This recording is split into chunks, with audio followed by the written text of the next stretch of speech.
Bagaimana pendapat Pak Esra terhadap pandangan yang mengatakan bahwa jika kematian Yesus digambarkan dengan kisah Yunus, maka sesungguhnya kan Yesus tidak benar-benar mati karena dalam kenyataan Yunus juga tidak mati dalam perut ikan.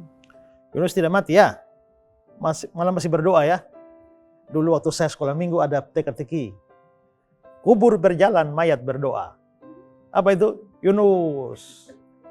Waktu saya bingung. Kubur jalan, kan kubur itu kan ikan jalan-jalan tuh. Mayat berdoa. Kalau berdoa kan mestinya tidak mayat. Kalau mayat kenapa bisa berdoa? Tapi dari cerita Yunus kelihatannya kan tidak mati tuh. Yunus hidup. Kalau hidup makanya orang para kritikus bilang, bagaimana mungkin ada seorang manusia bisa hidup dalam perut ikan? Dia pasti kena proses dan asam lambungnya ikan tuh pasti mati. Ikan apa? Guru sekolah minggu? Ikan besar. Guru sekolah minggu biasa bilang ikan paus. Ya, ikan paus.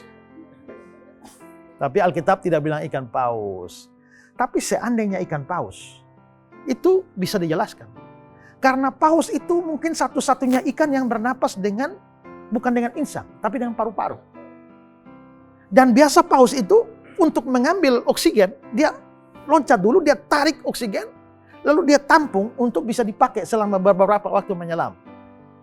Jadi seandainya itu paus itu menarik untuk menjelaskan mengapa Yunus tidak mati.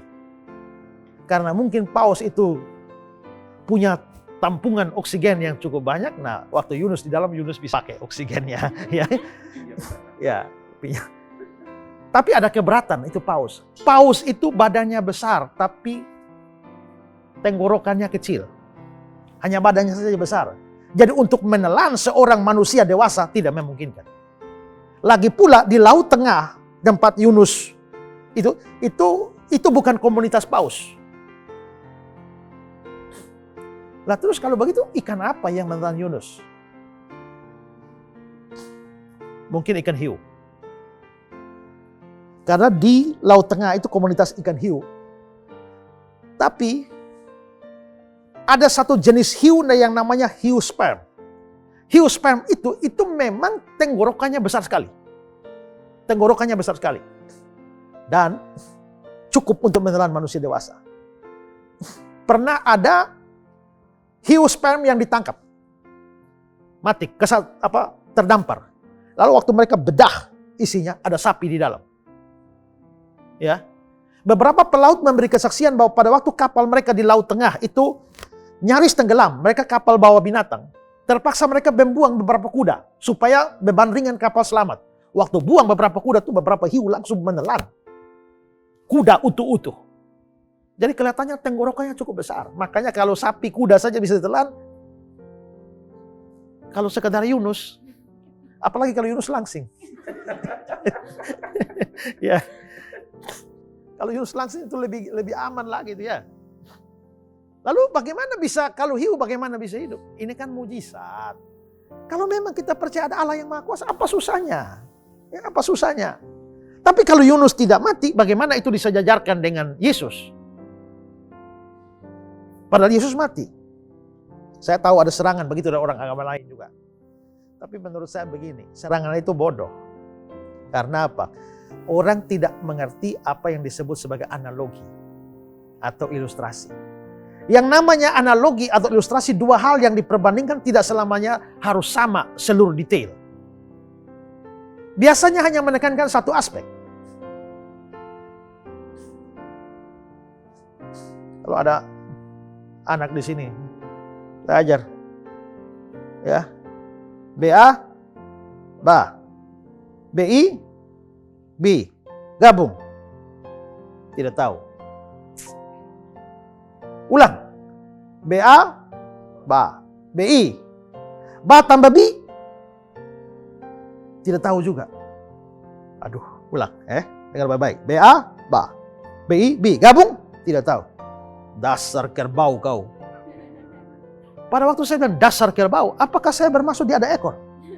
Apakah saya bermaksud dia ada tanduk? Apakah saya bermaksud dia memang biak? Apakah saya bermaksud dia kaki 4? Kan tidak.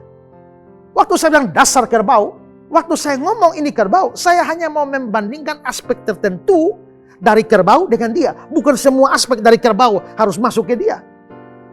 Ya. Kan begitu. Nah, waktu perbandingan seperti itu, maka seperti Yunus dalam perut ikan, demikianlah anak manusia dalam rahim bumi. Tidak perlu disamakan semua peristiwa. Karena kalau mau disamakan saja, apa hubungannya perut ikan dengan kuburan? Kan sudah tidak ada hubungan. Iya. Jadi bahwa Yunus tidak mati, itu tidak bisa dipakai sebagai dasar Yesus tidak mati. Kan ada perbedaan memang. Ya. Tapi intinya begini, apalagi ingat dalam konteks orang Yahudi, kalau sudah sampai di bawah laut itu sama dengan kau mau masuk alam maut. Kalau di bawah laut. Makanya Yunus kalau saudara periksa doa baik-baik, dia mengucap syukur karena Tuhan menyelamatkan dia dari maut. Bukan karena dia sudah mati, tapi dia di bawah laut. Ya, di bawah laut. Maka boleh dianggap dia sebenarnya sudah mati dalam pengertian seperti itu, tapi tahu-tahu bisa nongol lagi, bisa keluar lagi. Nah, gambaran itu, titik poin itulah yang mau diambil untuk dilihat kesamaannya. Jadi tidak menyamakan semua hal. Ya.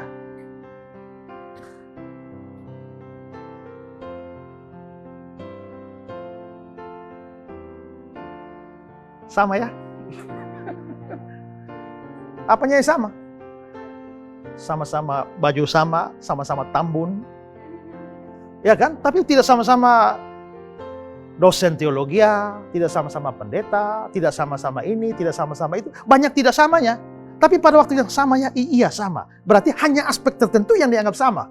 Baju sama-sama putih dan sama-sama jumbo. Gitu kan? Nah, karena itu kalau itu disamakan, tidak harus disamakan semua hal. Hanya aspek tertentu saja.